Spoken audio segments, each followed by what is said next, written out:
ಬಗ್ಗೆ ನಮ್ಮಷ್ಟು ಧೈರ್ಯವಾಗಿ ಕೆಚ್ಚಿನಿಂದ ಮಾತಾಡುವಂಥವ್ರಾದ್ರೂ ಯಾರಿದ್ದಾರೆ? ಹೋರಾಟ ಬಿಟ್ಬಿಡಿ, ಜನ ನಮ್ಮನ್ನು ಬೆಂಬಲಿಸ್ದಿರ ಬೇಕಾದ್ರೆ ನಮ್ಮನ್ನೇ ಹೊಳೆ ನರಸೀಪುರದಲ್ಲಿ ಇಡೀ ದೇವೇಗೌಡರ ಸಂತಾನದ ವಿರುದ್ಧ ಹೋರಾಟ ಕಟ್ಟಿ ಹೊಳೆ ನರಸೀಪುರಕ್ಕೆ ಹೋಗಿ ಕಾಲಿಟ್ಟು ಬಂದವರು ನಾವು KRS ಪಕ್ಷದವ್ರು. ಕಲ್ಲೆಟೆಲ್ಲ ಬಿತ್ತು, ಗಾಯಗಳಾಯಿತು, ನಮ್ಮ ಗಾಡಿಗಳೆಲ್ಲ ಹೊಡೆದ್ರು. ಸುಮಾರು 5,000 ಜನ ಸೇರಿದ್ರು. ಅವತ್ತು ಪೊಲೀಸರು ಪುಣ್ಯಾತ್ಮ ಯಾವನೊಬ್ಬ ಏನು ತಮ್ಮಯ್ಯ ಅಂತಲೋ ಏನೋ ಅವರು ಕೊಡಗಿನವರು DYSP ಗಣಪತಿ ಇದ್ರಲ್ಲ ಅವರನ್ನ ASP ಅವ್ರು ಬಂದು ನಮ್ಮನ್ನು ಒಂದು ರೀತಿಯಲ್ಲಿ ಬಚಾವ್ ಮಾಡಿದ್ದು ಪುಂಡ್ರು ಪೋಖ್ರಗಳಿಂದ. ಯಾವನೋ ಒಬ್ಬ ಹಲ್ಕಾ ಇದ್ದ ಅಲ್ಲಿ ಮುರಳೀಧರಂತ DYSP ನನ್ನನ್ನು ಎಳ್ಕೊಂಡು ಹೋಗಿ ಜನರಿಗೆ ಬಿಸಾಕ್ಬಿಡ್ತಾ ಇದ್ದ. ಇನ್ನು 10 ಅಡಿ ದೂರದಲ್ಲಿ ಗೇಟ್ ಇತ್ತು, ಗೇಟು ಜನ ಕಾಯ್ತಾ ಇದ್ರು ನನ್ನನ್ನು ಹೊಡಿಬೇಕು ಅಂತ. ನಮ್ಮವರೆಲ್ಲ ಗಾಬರಿ ಆಗಿದ್ರು, ಹೇಳ್ಕೊಂಡೋಗ್ಬಿಟ್ಟು ಅಷ್ಟೊತ್ತಿಗೆ ಅವ್ನು ದೇವ್ರ ಥರ ಬಂದ. ಏನಾಗ್ತಿತ್ತು I don't give a damn about some certain consequences. But ಆ ತಮ್ಮಯ್ಯ ಬಂದು ನನ್ನ ಅಲ್ಲೇ ಅಡ್ಡ ಹಾಕಿ ಅವನ್ನ ಮುರಳೀಧರನ್ನ ನಮ್ಮನ್ನು ಕರ್ಕೊಂಡು ಬಂದು ಸೇಫಾಗಿ ಕಳಿಸೋದಕ್ಕೆ ಪ್ರಯತ್ನ ಪಟ್ಟರು. ಕಾಂಗ್ರೆಸ್ನವರಿಗೆ ಅಲ್ಲಿ ಹೋಗಿ ಒಂದು ಸಭೆ ಮಾಡೋ ಹೇಳ್ತಾರೆ. ನನಗೆ ಪತ್ರಕರ್ತರು ಹೇಳಿದ್ದು, ಬೇರೆ ಯಾರೂ ಅಲ್ಲ, ಬೇರೆ BJP ಅವರು ಕಾಂಗ್ರೆಸ್ ಅವರು ಹೇಳೋದು. 5 ಜನ ಕಾಂಗ್ರೆಸ್ ಅವರು ಹೊಳೆ ನರಸೀಪುರದಲ್ಲಿ ಮನೆಗೆ ಓಟ್ ಕೇಳಬೇಕು ಅಂತ ಹೋದರೆ 10 ಜನ ಪೊಲೀಸರು ಜೊತೆಗಿರಬೇಕಿತ್ತಂತೆ. ಆ ಮಟ್ಟಿನ ಗೂಂಡಾ ರಾಜ್ಯ ಆಗಿತ್ತು ಹೊಳೆ ನರಸೀಪುರ. ನಾವು ಹೋಗಿ ಅಲ್ಲೆಲ್ಲ ಚಾಲೆಂಜ್ ಮಾಡಿ ಬಂದಿದ್ದೀವಲ್ಲ, ಇನ್ಯಾವ ಥರ ಚಾಲೆಂಜ್ ಮಾಡಬೇಕು? ಯಡಿಯೂರಪ್ಪ ಸೋಮಣ್ಣ ಇಂಥವ್ರನ್ನ ಕೋರ್ಟಿನ ಕಟಕಟೆಯಲ್ಲಿ 11 ವರ್ಷಗಳಿಂದನೇ ನಿಲ್ಲಿಸಿದ್ದೆ ನಾನು. ಏನು ಸಿಕ್ತು ನಮಗೆ? ಏನು ಬೆಂಬಲ ಕೊಟ್ಟಿದ್ದೀರಿ ನೀವು ಕೇಳೋ ಅಂಥವ್ರು? ಅದೇ ಶಾಸಕರನ್ನ ಕೇಳಿ. ಅಟ್ಲೀಸ್ಟ್ ಅಧಿಕಾರಿ ನನ್ನ ಸಂಬಳದ ನನ್ನ ಕೂಲಿಯಲ್ಲಿ ಬದುಕ್ತಿರುವಂಥವನು, ಶಾಸಕ ಭ್ರಷ್ಟ ರಾಜಕಾರಣಿ ನಿಮ್ಮ ಬೆಂಬಲದಿಂದ ಬದುಕ್ತಿರುವಂತಹ ಅಧರ್ಮಿ, ಆ ಪ್ರಶ್ನೆ ಕೇಳುವಂಥವ್ರಿಗೆ. ಆದರೆ ಅವನು ನನ್ನ ಕೂಲಿ, ನನ್ನ ಬೆಂಬಲ ಅವನಿಗಿಲ್ಲ, ಅವನಿಗೆ ನಾನೇನು ಮಾಡೋದಕ್ಕಾಗೋದಿಲ್ಲ. ಆದರೆ ಒಬ್ಬ ಅಧಿಕಾರಿ ಆದವನು, ಸಂವಿಧಾನವನ್ನು ನಾನು ಒಪ್ಕೊಂಡಿರುವಂಥ ಅವನು ಒಪ್ಕೊಂಡಿರೋ ಸಂವಿಧಾನದ ಪರವಾಗಿ ಕೆಲಸ ಮಾಡಬೇಕಾಗಿರೋನು, ನನ್ನ ಕೂಲಿಯಲ್ಲಿ ಬದುಕ್ತಿರೋನು, ಮತ್ತು ಅವನ ಪ್ರಶ್ನೆ ಕೇಳುವಂಥ ಹಕ್ಕು ನನಗೆ ಸಂವಿಧಾನ ಕೊಟ್ಟಿದೆ, ಮತ್ತು ನಾನು ಅವನ ವಿರುದ್ಧ ಕೋರ್ಟ್ಗೂ ಹೋಗ್ಬೋದು. ಆದರೆ ಭ್ರಷ್ಟ ರಾಜಕಾರಣ ವಿರುದ್ಧ ನಾವು ಯಾವ ಕೋರ್ಟ್ಗೆ ಹೋಗ್ತೀವಿ? ಜನತಾ ನ್ಯಾಯಾಲಯಕ್ಕೆ. ಜನತಾ ನ್ಯಾಯಾಲಯಕ್ಕೆ ಏನು ಸಿಗ್ತಾ ಇದೆ?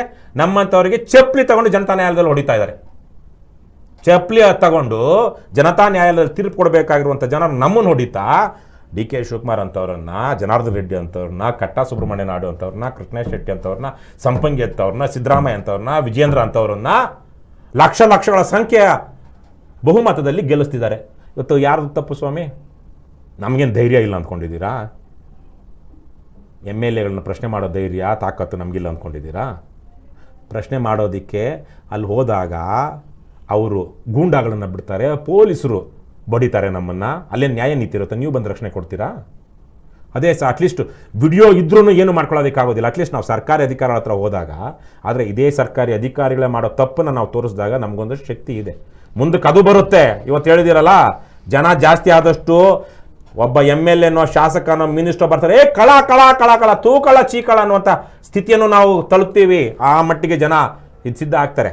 ಈ ಹೊತ್ತಿಗೆ ನಾವು ಇಷ್ಟೇ ಮಾಡೋಕ್ಕಾಗಿರೋದು, ಜನ ರೆಡಿ ಆಗಬೇಕು. ಜನ ಅಮೇಧ್ಯ ತಿನ್ನೋದು, ವಿಶೇಷವಾಗಿ ಭ್ರಷ್ಟ ದುಷ್ಟ ರಾಜಕಾರಣಿಗಳಿಗೆ ಹಣಕ್ಕೆ ಹೆಂಡಕ್ಕೆ ಓಟ್ ಹಾಕಿ ಅವನು ನಮ್ಮ ಜಾತಿಯವನು ಅನ್ನುವ ಏಕೈಕ ಕಾರಣಕ್ಕಾಗಿ ಅತ್ಯಾಚಾರಿಗೆ ಕೊಲೆಗಡುಕನಿಗೆ ಬೆಂಬಲಿಸುವಂಥ ಮನಸ್ಥಿತಿ ಇದೆಯಲ್ಲ, ಅದು ಬದಲಾದಾಗ ನಾವು ಸಿದ್ಧ ಆಗ್ತೀವಿ. ಜನರ ಭಾವನೆ, ವ್ಯವಸ್ಥೆಯಲ್ಲಿನ ಭ್ರಷ್ಟಾಚಾರ, ಆಮೇಲೆ ನಿಮ್ಮ ಹೋರಾಟ ಇದೆಲ್ಲ, ನೀವೊಂದು ಪಕ್ಷದ ಅಧ್ಯಕ್ಷರಾಗಿದ್ದೀರಿ ಮತ್ತು ಹೋರಾಟಗಾರರ ಕೆಲಸ ಮಾಡ್ತಿದ್ದೀರಿ. ಸದ್ಯದ ಈ ಕಾಂಗ್ರೆಸ್ ಪಕ್ಷದ ಆಡಳಿತವನ್ನು ನೋಡಿದಾಗ ಏನು ಅನಿಸುತ್ತೆ? ಯಾವ ರೀತಿ ಈಗ ನಾವೆಲ್ಲ ಗ್ಯಾರಂಟಿಗಳ ಮೂಲಕ ಜನರ ಅಭ್ಯುದಯ ಮಾಡಿದ್ದೀವಿ ಅಂತೇಳಿ ಭಾಷಣಗಳಲ್ಲಿ ಹೇಳ್ತಾ ಇದ್ದಾರೆ. ಪ್ರಾಮಾಣಿಕವಾಗಿ ನೀವು ನೋಡಿದಾಗ ಏನು ಅನಿಸುತ್ತೆ? ಈ ಆಡಳಿತ ಹೇಗಿದೆ ಅಂತ ನಿಮ್ಗೇನು ಅನಿಸುತ್ತೆ? ನಾವು ಪ್ರತಿನಿತ್ಯ ಅಂತೂ ಟೀಕೆ ಮಾಡ್ತಾನೆ ಇರ್ತೀವಿ. ಹಗರಣಗಳ ಆರೋಪ ಬರ್ತಾ ಇದೆ. ಗ್ಯಾರಂಟಿ ಯೋಜನೆಗಳ ಮೂಲಕ ಜನರನ್ನು ಒಂದು ರೀತಿ ಏನು ಭ್ರಮೇಲಿ ತಿಳಿಸೋ ಪ್ರಯತ್ನಗಳು ಆಗ್ತಾ ಇದ್ದಾವೆ. ಎಲ್ಲವೂ ಇನ್ಫ್ಯಾಕ್ಟ್ ಆಗ್ತಾ ಇಲ್ಲ. ಈಗ ನೋಡಿ ಆ ಹಗರಣ, ಇದು ನಿಮ್ಮ ಅಭಿಪ್ರಾಯ ಆಯಿತು. ಬಹುಶಃ ಕಾಂಗ್ರೆಸ್ ಪಕ್ಷದವರು ಏನು ತುಂಬ ಅಭಿಪ್ರಾಯಗಳನ್ನು ಹೇಳ್ಕೊಳ್ಳೋ ಕಾಂಗ್ರೆಸ್ ಪಕ್ಷದವರು ಈಗ ಹೇಳ್ತಾ ಇದ್ದಾರೆ ಕೆಲವೊಬ್ಬರು. ಇನ್ನು ವಿರೋಧ ಪಕ್ಷಗಳಂತೂ ಅವರು ವಿಷಯಾಧಾರಿತವಲ್ಲದ ಟೀಕೆಗಳನ್ನು ಮಾಡೋದರಲ್ಲಿ ಎತ್ತಿದ ಕೈ ಕರ್ನಾಟಕದಲ್ಲಿ. ಆದರೆ ಒಟ್ಟಾರೆ ಜನರದ್ದು ನಿಮ್ಮ ಪ್ರಕಾರ ಹೇಗಿದೆ? ನೀವು ಒಬ್ಬ ಸಾಮಾನ್ಯರಾಗಿ ನಿಮಗೇನು ಸರಿ ಅನ್ನಿಸ್ತಾ ಇಲ್ಲ ಅಲ್ವಾ? ಹೌದು ಹೌದು ಹೌದು, ಸರಿ ಅನ್ನಿಸ್ತಿಲ್ಲ. ನನ್ನ ಪ್ರಕಾರ ಕಳೆದ 20 ವರ್ಷಗಳಿಂದ ಬಾಣೆಲೆಯಿಂದ ಬೆಂಕಿಗೆ ಅಂತ ಒಂದು ಗಾದೆ ಇದೆ ಅಲ್ವಾ? ಹಿಂದಿನ ಸರ್ಕಾರ ಎಷ್ಟೋ ವಾಸಿ ಅನಿಸುತ್ತೆ. ಆವತ್ತಿಗೆ ಬೆಂಕಿಲೇ ಇದ್ವಿ. ಆದರೆ ಅದೇನೋ ಬೆಂಕಿ ಇದು ಮತ್ತೆ ಇನ್ನೊಂದ್ಸಲ ಬಾಣ್ಲೆ ತರ ಕನ್ಸಿ ಇನ್ನೊಂದು ಬೆಂಕಿಗೆ ಆರ್ತಾ ಇದೀವಿ ಅಷ್ಟೇ. ಈಗ ಲಾಸ್ಟ್ ಟೈಮ್ ನೋಡಿ ಹಿಂದಿನ ಸರ್ಕಾರವನ್ನ ವಿರೋಧಿಸಿ PSCM 40% ಸರ್ಕಾರ ಅಂತೇಳಿ ಅದಕ್ಕೆ ಹೇಳ್ಕೊಂಡು ಅಧಿಕಾರಕ್ಕೆ ಬಂದ್ರು. ಈಗ ಈ ಸರ್ಕಾರ ಮಾಡ್ತಿರೋದು ಈಗ ಅದೇ PSI ಸ್ಕ್ಯಾಮ್ ಅಲ್ಲಿ ಅವನು 2 ಕೋಟಿಗೆ ಒಂದೊಂದು SI ಮಾಡ್ಕೊಂಡಿದ್ದವನ್ನ ಸರ್ಕಾರ ಇವತ್ತು ಮತ್ತೆ ರೀಇನ್ಸ್ಟೇಟ್ ಮಾಡಿದೆ.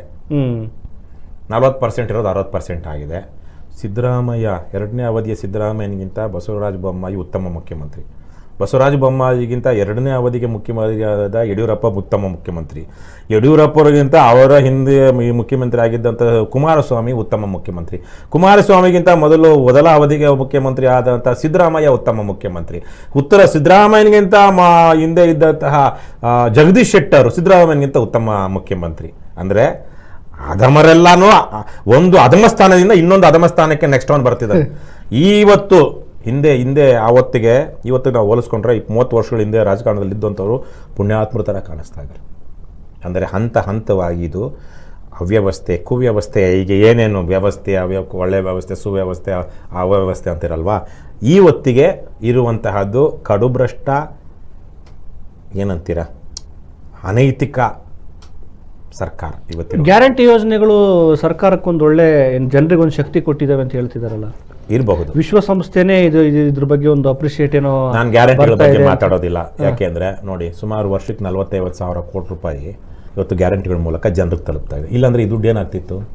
ಕೊನೆ ಪಕ್ಷ ಅದಾದ್ರೂ ರೀಚ್ ಆಗ್ತಿದ್ಯಲ್ಲ. ದುಡ್ಡು ಏನಾಗ್ತಿತ್ತು? ಅದು ಇವರು ಮೂಲಭೂತ ಸೌಕರ್ಯಗಳು ಅಂತ ಹೇಳಿ ಬ್ರಿಡ್ಜ್ ಕಟ್ಟೋದಕ್ಕೆ, ಇನ್ನೊಂದು ಕಟ್ಟೋದಕ್ಕೆ, ಅದು ಕಟ್ಟೋದಕ್ಕೆ ಇನ್ಯಾವುದಾದ್ರು ಸ್ಕೀಮ್ಗಳನ್ನ ತರ್ತಾ ಇದ್ರು. ಅಲ್ಲಿ 50 ಕೋಟಿ ರೂಪಾಯಿಯ ಬ್ರಿಡ್ಜ್ಗೆ 500 ರೂಪಾಯಿ ಕೋಟಿ ಮಾಡ್ತಾ ಇದ್ರು. ಆ 450 ಕೋಟಿ 400, 300, 400 ಕೋಟಿಯನ್ನ ಅಂದ್ರೆ ನಾನು ಹೇಳ್ತಿರೋದು 60% ಬಂದಾಗ 100 ಕೋಟಿ ಪ್ರಾಜೆಕ್ಟ್ ಅಲ್ಲಿ ಇವತ್ತು 60 ಕೋಟಿ ಕಮಿಷನ್ ಕೊಟ್ಮೇಲೆ ಇನ್ನು ಆ 40 ಕೋಟಿ ತಾನೇ ಆ ಪ್ರಾಜೆಕ್ಟ್ ಆಗುವಂಥದ್ದು. ಆ 40 ಕೋಟಿ ಜನರಿಗೆ ಉಪಯೋಗ ಆಗುತ್ತಾ? ಒಂದು ಉದಾಹರಣೆ ನಿಮಗೆ ಕೊಡ್ತೀನಿ ನೋಡಿ. ಕರ್ನಾಟಕದ ಅತ್ಯಂತ ಜನಪ್ರಿಯ ಅಲ್ಲ, ದೀರ್ಘಕಾಲದಿಂದ ಇಲ್ಲಿ ತನಕ MLA ಆದ ಮೊದಲ ಅವಧಿಯಿಂದ ಇಲ್ಲಿ ತನಕ ಸೋಲದೆ ಇರುವಂತಹ ಶಾಸಕರಲ್ಲಿ ಬೆಂಗಳೂರಿನ ರಾಮಲಿಂಗಾರೆಡ್ಡಿನೂ ಒಬ್ಬರು. ನಾನು ಅವ್ರ ವಿರುದ್ಧ BTM ಲೇಔಟಲ್ಲಿ 2013 ಚುನಾವಣೆಗೆ ನಿಂತಿದ್ದೆ. 6600 ವೋಟ್ಗಳನ್ನು BTM ಲೇಔಟ್ನ ಜನ ಆವತ್ತಿಗೆ ಕೇವಲ ನಾನು 2 ತಿಂಗಳು ಪ್ರಚಾರ ಮಾಡೋದಕ್ಕೆ ಕೊಟ್ಟರು. ಪುಣ್ಯಾತ್ಮರು BTM ಲೇಔಟಲ್ಲಿ ನಿಜಕ್ಕೂ ಆ ಮಟ್ಟಕ್ಕೆ ದೊಡ್ಡ ಮಟ್ಟದಲ್ಲಿ ನ್ಯಾಯ ನೀತಿಯನ್ನು ಬೆಂಬಲಿಸೋರಿದ್ದರು. ಇವತ್ತು ಅದೇ BTM ಲೇಔಟಲ್ಲಿ ನಾನು ವಾಸಿ, ಅವತ್ತು ಅಲ್ಲೇ ವಾಸಿ, ಇವತ್ತು ಅಲ್ಲೇ ವಾಸಿ. ಕೇಂದ್ರೀಯ ಸದನ, ಮಡಿವಾಳದ ಕೇಂದ್ರೀಯ ಸದನದಿಂದ ಈಜಿಪುರ ಸಿಗ್ನಲ್ ತನಕ ಸುಮಾರು 2 ಕಿಲೋಮೀಟರ್ ದೂರದ ಒಂದು ಫ್ಲೈಓವರು 8-9 ವರ್ಷಗಳಿಂದ ನಡೀತಾ ಇದೆ ರಾಮಲಿಂಗಾರೆಡ್ಡಿ ಅವರ ಕ್ಷೇತ್ರದಲ್ಲಿ. ಯಾಕೆ ಇಲ್ಲಿ ತನಕ ಆಗಿಲ್ಲ? ಕಂಪ್ಲೀಟ್ ಆಗಿಲ್ಲ. ಆದರೆ 50 ಕೋಟಿಲೋ 100 ಕೋಟಿದೋ ಪ್ರಾಜೆಕ್ಟು 150 ಕೋಟಿ ಆಯಿತು, 250 ಕೋಟಿ ಆಯಿತು, ಇವಾಗ 500 ಕೋಟಿ ಹಾಕಿದ್ರು ಅದು ಕಂಪ್ಲೀಟ್ ಆಗಿಲ್ಲ. ಆ ಥರ ಪ್ರಾಜೆಕ್ಟ್ ಮಾಡಿದವನು ಆಂಧ್ರದವನು, ಅವನು ಯಾವನಿಗೆ ಕೊಟ್ಟಿದ್ನೋ ಕಮಿಷನ್ನು ಪರ್ಸೆಂಟೇಜ್ ಗೊತ್ತಿಲ್ಲ, ಕೈ ಎತ್ಬಿಟ್ಟ. ನನ್ನ ಕೈಲಿ ಈ ಪ್ರಾಜೆಕ್ಟ್ ನಡ್ಸೋಕ್ಕಾಗಲ್ಲ ಅಂತ ವಾಪಸ್ ಹೋದ ಆಂಧ್ರಕ್ಕೆ. ಕೋರ್ಟು ಏನಾಯಿತು, ಏನು ಕಿತ್ಕೊಳ್ಳೋಕ್ಕಾಗುತ್ತೆ ಅವನು? ಯಾಕೆ ಹೋದ? ರಾಮಲಿಂಗಾರೆಡ್ಡಿ ಅವ್ನು ಕೇಳ್ಬೇಕು ನಾವು. ಎಷ್ಟೊಂದು ಜನರ ತೆರಿಗೆ ಹಣ ಅಲ್ಲಿ ಭ್ರಷ್ಟತೆಯ ಪಾಲಾಯಿತು. ಕರೆಕ್ಟ್ ಅಲ್ವಾ? ಸ್ಥಳೀಯ ಶಾಸಕರಿಗೆ, ಮಂತ್ರಿಗಳಿಗೆ, ಬೆಂಗಳೂರಿನ ನಗರಾಭಿವೃದ್ಧಿ ಸಚಿವರಿಗೆ ಅವೆಲ್ಲ ಕೊಟ್ಟ ಮೇಲೆ ಅವನು ಏನು ಮಾಡೋದಕ್ಕಾಗುತ್ತೆ? ಸೊ ಹಾಗಾಗಿ ಇಂಥ ನೂರಾರು ಯೋಜನೆಗಳಿಗೆ, ನೂರಾರು ಕೆಲಸಗಳಿಗೆ 10 ಕೋಟಿ ರೂಪಾಯಿ ನೋಡಿ. ನೀವೊಂದು ಸರ್ಕಾರಿ ಶಾಲೆಗಳನ್ನು, ಹಳ್ಳಿಗಳಲ್ಲಿರುವಂಥ ಸರ್ಕಾರಿ ಶಾಲೆಗಳನ್ನ ನೋಡ್ಕೊಂಡು ಬನ್ನಿ ಸುರೇಶ್. ಇವತ್ತೇ ಒಂದು ಕಾರ್ಯಕ್ರಮ ಮಾಡಿದ್ವಿ ಸರ್ ಗದಗಲ್ಲಿ ನೋಡಿ. ಗಜೇಂದ್ರಗಢದಲ್ಲಿ ಕೊಠಡಿ ಕುಸಿದೋಗಿದೆ. ಕರ್ನಾಟಕದ ಸರ್ಕಾರಿ ಶಾಲೆಗಳಷ್ಟು ಕಳಪೆ ಕಾಮಗಾರಿಯ ಕಟ್ಟಡಗಳು ಪ್ರಪಂಚದಲ್ಲಿ ಎಲ್ಲೂ ಇರೋದಕ್ಕೆ ಸಾಧ್ಯ ಇಲ್ಲ. ಒಂದು 20 ಲಕ್ಷ ರೂಪಾಯಿ ಕೊಟ್ರೆ, 20 ಲಕ್ಷ ರೂಪಾಯಿ ಇವತ್ತಿನ ದುಡ್ಡಲ್ಲಿ 4-5 ಲಕ್ಷ ರೂಪಾಯಿಯಲ್ಲಿ ಸುಸಜ್ಜಿತವಾಗಿ ಕಟ್ಟಬಹುದಾದಂತಹ ಕಟ್ಟಡ ಕಟ್ಟೋದಿಕ್ಕೆ ನಾವು 20 ಲಕ್ಷ ರೂಪಾಯಿ ಕೊಡ್ತಾ ಇದ್ದೀವಿ. ಆ 20 ಲಕ್ಷ ರೂಪಾಯಿ ಕೊಟ್ಟರು ನೀವು 4-5 ಲಕ್ಷ ರೂಪಾಯಿ 5-6 ಲಕ್ಷ ರೂಪಾಯಲ್ಲಿ ಕಟ್ಟಬಹುದಾದಷ್ಟು ಒಳ್ಳೆಯ ಏನು ಕ್ವಾಲಿಟಿ ಇರುವಂಥ ಕಟ್ಟಡ ಕಟ್ಟೋದಿಲ್ಲ, ಒಳ್ಳೆಯ ಕಾಮಗಾರಿ ಮಾಡೋದಿಲ್ಲ. ಅದನ್ನು ಕಳಪೆ ಕಾಮಗಾರಿ. ಕರ್ನಾಟಕ ಸರ್ಕಾರ ಕಟ್ಟಿರುವಂತಹ ಸರ್ಕಾರಿ ಶಾಲೆಗಳ ಕಟ್ಟಡಗಳ ಆಯಸ್ಸು 10 ವರ್ಷಕ್ಕಿಂತ ಜಾಸ್ತಿ ಇಲ್ಲ. ಈಗ ನಾನು ವಾಸ ಮಾಡ್ತಿರುವಂಥ ಜಾಗದಲ್ಲಿ ನ್ಯಾಷನಲ್ ಗೇಮ್ಸ್ ವಿಲೇಜ್ ಎದುರುಗಡೆ ಒಂದು EWS ಕ್ವಾರ್ಟರ್ಸ್ ಅಂತಿತ್ತು, ವಿವೇಕನಗರಕ್ಕೆ ಸೇರಿರುವಂಥದ್ದು. ವಿವೇಕನಗರ ಅದು ಚರ್ಚ್ ಇದೆಯಲ್ಲ, ಅದು ಎದುರುಗಡೆ ಏನೊಂದು 20-30 ಎಕರೆಯಲ್ಲಿ ಇರಬಹುದೇನೋ ಅದು ಒಟ್ಟಾರೆ. ಅದೊಂದು ರೀತಿಯಲ್ಲಿ ವರ್ಟಿಕಲ್ ಸ್ಲಮ್, ಏನು ಭೂಮಿ ಮೇಲೆ ಇದ್ದಂಥ ಸ್ಲಮ್ ಅಲ್ಲ, ವರ್ಟಿಕಲ್ ಅಂದರೆ EWS ಕ್ವಾರ್ಟರ್ಸ್, ಎಕನಾಮಿಕಲಿ ವೀಕರ್ ಸೆಕ್ಷನ್ಸ್ಗೆ ಅಂತೇಳಿ ಕಳಪೆ ಕಾಮಗಾರಿಯ, ಇವತ್ತಲ್ಲ 30 ವರ್ಷಗಳ ಹಿಂದೆನೇ ಕಳಪೆ ಕಾಮಗಾರಿಯ ಅಪಾರ್ಟ್ಮೆಂಟ್ಸ್ ಕಟ್ಟಲಾಗಿತ್ತು ಒಂದೊಂದು ಬೆಡ್ರೂಮಿಗೂ. ಅದು 10 ವರ್ಷ ಬಾಳಿಕೆ ಬರಲಿಲ್ಲ. 7-8 ಜನ, ಅದೆಷ್ಟು ಜನ ಗೊತ್ತಿಲ್ಲ, ಎಲೆಕ್ಟ್ರಿಕ್ಯೂಟ್ ಆಗಿ, ಅಂದರೆ ಮಳೆ ಬಂದಾಗ ನೀರು ಸೋರಿ ನೀರು ಕಟ್ಟಡಕ್ಕಿದು ಕರೆಂಟ್ಗೆ ವಿದ್ಯುತ್ ತಂತಿಗಳಿಗೆ ಎಕ್ಸ್ಪೋಸ್ ಆಗಿ ಎಲೆಕ್ಟ್ರಿಕ್ಯೂಟ್ ಆಗಿ ಜನ ಸತ್ತ ಮೇಲೆ ಇಡೀ ಕಟ್ಟಡಗಳಲ್ಲಿದ್ದಂಥ ಎಲ್ಲರನ್ನು ತೆರವು ಮಾಡಿಸಿ ಇನ್ನೆಲ್ಲಾದರೂ ಕೊಡ್ತೀವಿ, ಅದೇ ಅಕ್ಬರ್ ಬಿರ್ಬನ್ ಕಥೆಯಲ್ಲಿ ಇವರೆಲ್ಲ ಓಡಿ ಅಂದ್ರಲ್ವಾ, ಆ ಥರಕ್ಕೆ ಮಾಡಿಸಿ ಖಾಲಿ ಮಾಡಿಸಿ ಆ ಕಟ್ಟಡಗಳೆಲ್ಲ ಡೆಮಾಲಿಷ್ ಮಾಡಿ ಸುಮಾರು 15 ವರ್ಷಗಳ ಹಿಂದೆ ಅಲ್ಲಿ ಬಡವ್ರಿಗೂ ಒಂದು ಅಪಾರ್ಟ್ಮೆಂಟ್ಗಳು, EWS ಕ್ವಾರ್ಟರ್ಸ್ ಅಷ್ಟೇ ಅಪಾರ್ಟ್ಮೆಂಟ್ಸು, ಮತ್ತು ಮಾರ್ಕೊಳ್ಳೋದಕ್ಕೆ ಶ್ರೀಮಂತರಿಗೆ ಅಪಾರ್ಟ್ಮೆಂಟ್ಸು, ಜೊತೆಗೆ ಒಂದು ಮಾಲು ಅಂತೇಳಿ ಗರುಡ ಮಾಲು ಇವತ್ತಿನ ಚಿಕ್ಕಪೇಟೆಯ ಶಾಸಕ ಉದಯ್ ಗರುಡಾಚಾರ್ಯ ಅವ್ರು ತಗೊಂಡ್ರು.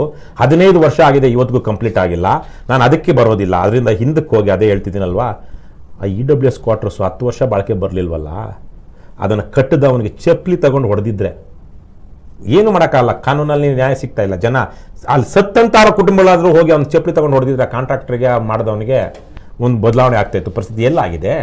ಹಾಗಾಗಿ ನನಗೆ ಗ್ಯಾರಂಟಿಗಳ ವಿಚಾರಕ್ಕೆ ಈ ಲೋಫರ್ಗಳು, ಲುಚ್ಚಾಗಳು, ಹಲ್ಕಾಗಳು, ಬದ್ಮಾಶ್ಗಳು ತಿನ್ನೋ ಬದಲಿಗೆ ಜನರಿಗೆ ಸ್ವಲ್ಪ ಜನರಿಗಾದ್ರೂ ಸಿಗಲಿ ಸಿಗುತ್ತಾ ಇದೆಯಲ್ಲ, ಅಂದ್ರೆ ಅಲ್ಲ ಅವ್ರ ಮನೆಯಿಂದ ದುಡ್ಡು ಕೊಡೋದು ಜನರು ದುಡ್ಡು, ಅದು ತೊಂದರೆ ಇಲ್ಲ. ಇದು ಇವತ್ತು ತಡ್ಕೊಳಕ್ಕಾಗ್ತಾ ಇಲ್ಲ ಶಾಸಕರುಗಳಿಗೆ. ಅಯ್ಯೋ